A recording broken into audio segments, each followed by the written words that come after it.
Same with, Bill Gates could have sold Microsoft in the 1970s and made $10 million and had a great little life. Yeah. But he kept it going and kept it going.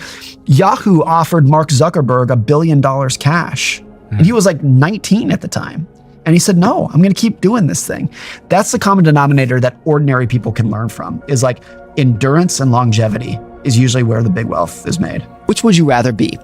A billionaire who was recently divorced, kids hate you, you're in terrible health, your community despises you, everybody's suing you, or a mere millionaire who has an amazing relationship with your soulmate. Your kids love you and can't wait to talk to you and hang out with you.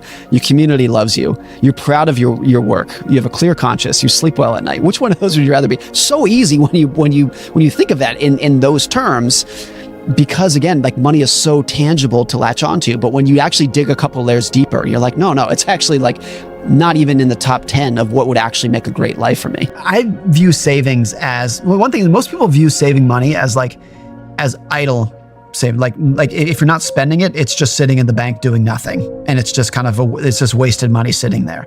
I've never viewed it like that at all. I view savings as little tokens of independence. And every dollar that I save is a little piece of my time in the future that I own and I control. It's just deferred spending. And I view that as independence. So if you have a lot of savings, it's not just like hoarding money and I'm not going to do anything with it. And it's not even that I'm saving this money so that I can spend it in the future.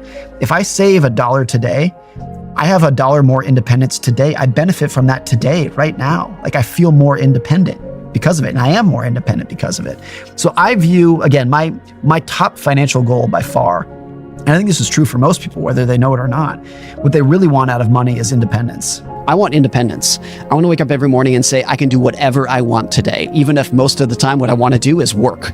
I want to do it on my terms. I want to take time off on my terms. I want to spend time with my kids when I want to, for as long as I want to. I want independence.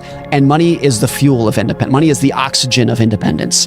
And so if I can use my money for that, that's using money to give me something that will actually fulfill me, will actually fill me up and say, this is what gives me a happy life. If I'm on my deathbed, hopefully many decades down the road, I can look back and say, I spent as much time with my children as I wanted to. I raised them in a way that I'm proud of. I helped my community in a way that I'm proud of. I took care of myself, my relationships. I was helpful to others. That to me is what I'm going to look back on and say, that's what I want. And so I bring up this idea that I first heard from Warren Buffett in the book of The Reverse Obituary, which was Warren Buffett said, write what you want your obituary to say, and then live your life to fulfill it. And it's kind of a morbid exercise, but if I were to do that, if I were to write what I want my obituary to say, I would want it to say something like, Morgan was a good husband, a good father. He helped his community. He helped his friends. He helped his family. That's what I would want it to say. And so it forces you to realize what you actually value in your life. And it forces you to realize what is completely superficial. Because I think even if you are a car aficionado, even if you love those things, if you were going to write your obituary, you realize it would be ridiculous to put that in there.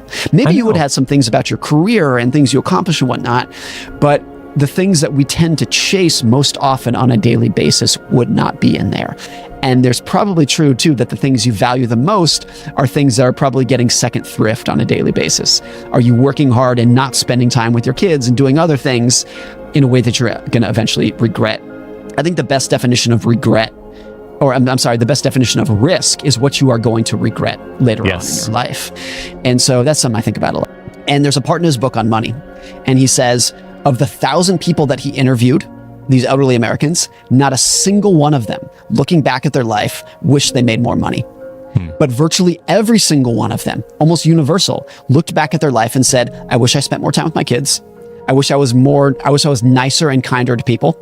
That was universal. So back to risk is regret. Like, what am I going to regret? Statistically, we know the odds here of when you and I are 95 years old, what we are likely to look back on our life. It's probably not going to be money. It is going to be spending time with the people who we liked and admired. You mentioned earlier in the show that you and your wife really value travel. A lot of people do. My wife and I finally came to terms with the fact that we really don't. And a lot of the vacations that we had taken in the last couple of years, the best part of the vacation was coming home. And after the fifth time of realizing this, we were like, should we just spend a summer home and hang out? I travel a lot for work. My idea of a vacation is not traveling. And so that's something like society tells you you're supposed to like it. It can be great, but back to everybody's different. If it works for you and your wife, awesome. Very happy for you. My wife and I are spending more time at home, but it took a lot of effort to ask, what are we spending money on that we don't get a lot of joy from? But the world tells us that we should. And can we just be a little bit more honest with ourselves and embrace that rather than going down a path that other people want us to go down? If you believed that if you could go to college and learn a skill, or not go to college, but if you can go learn a skill and go work hard and earn a stable paycheck to provide for your family, 99 out of 100 men are to say, that's the one I want. Mm-hmm. But if you believe, whether it's true or not, if you believe that option's not available to you, you're like, let's throw it all on this new coin kind of thing. And so I think you see that quite a bit. There's a lot of things in life where you see people making bad decisions or what you think are bad decisions, and it's easy to mock them or look down upon or to say they're idiots. But like deep down, there's always a reason that there's a deeper reason why they're doing it. And for a lot of these things with financial risk taking, it's like a lack of, not necessarily a lack of self-esteem, but a lack of self-confidence in their ability to earn a good, dignified, stable wage to provide for their family. And although I read your book, I think it must have been 4 years ago, I will always remember reading a story about it. I think it was like a stockbroker that you write about in your book. His name was Jesse Livermore. Tell me that story. Jesse Livermore was a trader, a Wall Street stock trader about 100 years ago. Did most of his work in the early 1900s through about the 1920s. And he was the best in the world at getting rich. And he had no ability whatsoever to stay rich. I think he became the equivalent of a billionaire, adjusted for inflation, 4 separate times and went bankrupt 4 separate times. He eventually, at his end, committed suicide when he went broke for, I think, the 5th time. And in between there, he would become literally the richest man in the world at one point. But he had no ability to say, that's enough. So when he was the richest man in the world, he just kept taking more risk, and then it blew up. And he did it over and over and over and over again until he eventually killed himself. Damn. It's amazing. It's an amazing story because punctuated through his story of failure and bankruptcy and eventual suicide is a level of success that like Steve Jobs could not even fathom. No one in history, I think, was better at getting rich than he was. And he could not keep it. And for most people, like a much better situation, of course, is like you don't need to become the richest person in the world. You can just make a modest amount of money that's going to support you and your family, but keep it. Don't keep taking more risks that's eventually going to blow it up. Just keep it and it's okay. I can't envision a world in 20 years in which crypto is not having a big part of the global economy. And I also think you cannot envision a world in which in 20 years, 99% of what exists today doesn't exist anymore. The other thing, the whole thing is a scam and they don't understand any of it. It's a bubble, it's gonna burst, or it's literally the greatest invention of human history. And I think whenever there's a new technology, you're likely to get like those extreme, one of those camps. But also in the history of technology, what you would see is that 99% of the new players, the new companies, the new products won't exist in 10 years.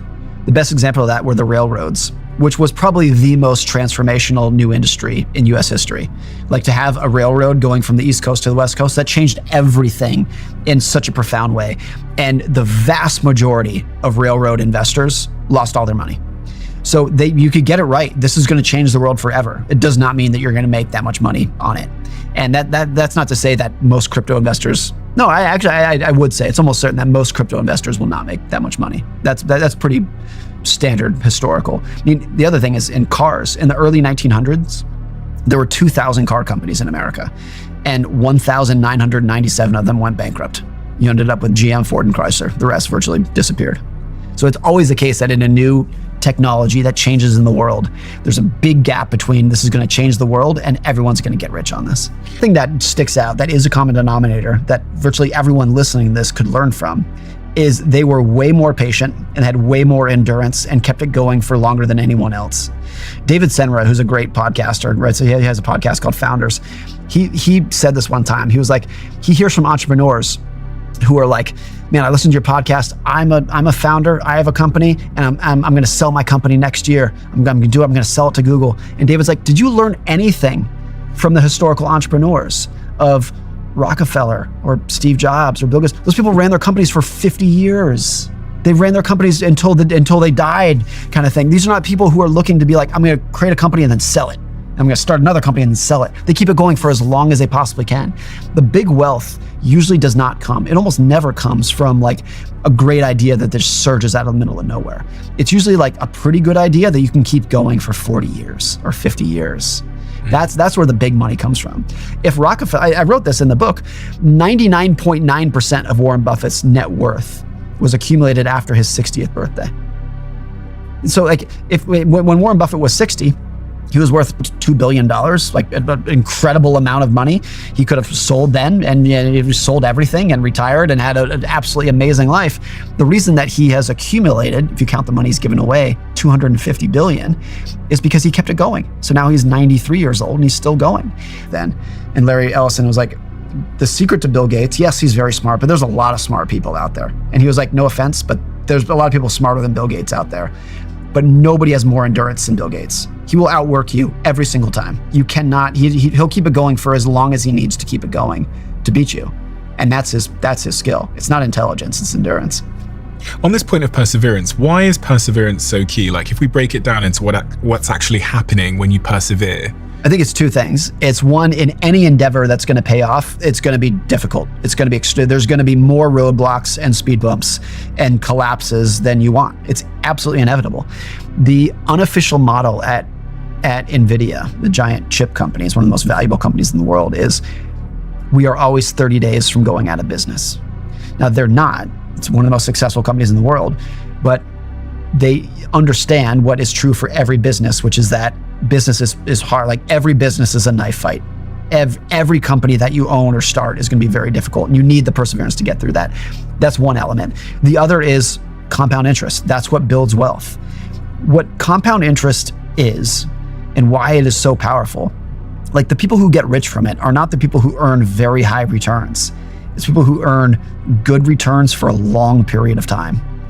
Like all compound interest is, it's returns to the power of time. And if you remember like 8th grade math, that exponent, like time, that's doing all the heavy lifting in there. And so in investing, if you can be good, merely good, if you can just be average for an above average period of time, you do phenomenal. And this is like the most misunderstood thing about investing. Most investors are like, how do I earn the highest returns? I want to make the best investments, highest returns. And you can do well doing that. You're much more likely to do well if you're like, hey, I just want average returns, but I want to be so durable and have so much endurance that I can earn average returns for 40 years. And if I can be average for 40 years, I'm going to end up in the top 1%. And so it's the most boring, bland, average way to invest. If you invest in that in a very simple way, and you do that consistently for 20 or 30 years, with no skill, with no expertise, where you're not getting stock tips from anyone, it's the most boring way to invest. If you do it consistently for 30 years, you will almost certainly end up in the top 1% of investors. You will almost certainly beat literally 95% of Wall Street pros who were trying to outsmart the market, trying to outwit the market, and were unable to keep it going for 30 years. And so this is where if you can just be average for an above average period of time, you'll be amazing. I mean, it's probably similar in health, that like, if you want to be healthy, yes, you can go out and become the best bodybuilder in the world, the best marathon runner in the whole world. But actually, if you just work out, just like modest workouts a couple times a week for 30 years, you're going to be one of the healthiest people in your town. If you can work out 2 or 3 times a week for 30 years consistently and eat a good diet consistently for 30 years, you'll be one of the healthiest people that you know. And it's the same in investing. It's like the people who do the best are not the geniuses. It's the people who are ordinary for a very long period of time. There's a book called The Snowball, which is kind of the most detailed biography of Warren Buffett. And it would talk about how when he was in his adulthood, he wouldn't want to get haircuts because in his mind, a haircut would cost $10,000 because it was a $2 haircut. But if he invested that money in the way that he knew he could and leave it alone for 50 years, whatever it would be, he didn't want to get a car wash because he would tell his wife, he's like, that's a $5,000 car wash. She's like, what do you mean? It costs $1. She's like, no. But if I invest that money and leave it alone. So he was always thinking about not what something costs today, but what he could grow that money into in the future. I was just thinking about Warren Buffett getting his haircuts. So I thought, how old's Warren Buffett now? He's 93. Okay, so let's say for 80 years, if Warren Buffett didn't get a $5 haircut and instead put it somewhere in the S&P 500, an index fund, which by the way, you can investing on your phone. 80 years later, Warren Buffett would have 10.3 million. That's it. That's it. And that's why he's worth $250 billion today, is because you go through 90 years of thinking like that, and it really adds up. Now, you always have to preface this by being like, please drink your coffee and get a haircut. It's always a balance, but also understand how incredible it can be by doing very ordinary things for a long period of time can lead to magic. It is magic as well. That's such a perfect word for it, because it seems... It's magic because it's not intuitive at all. Yes. You don't understand it. You're like, wait, what? I can't understand how a haircut can turn into $10 million. Yeah. It's not intuitive. Like we're not. There's a great example from my friend Michael Batnick. He said, if I ask you, what is 8 plus 8 plus 8 plus 8? You can figure that out in your head quickly. But if I said, what is 8 times 8 times 8 times 8 times 8? Forget about it. Can't do it. We're not made to think exponentially. We're not meant to think in multiplicative terms.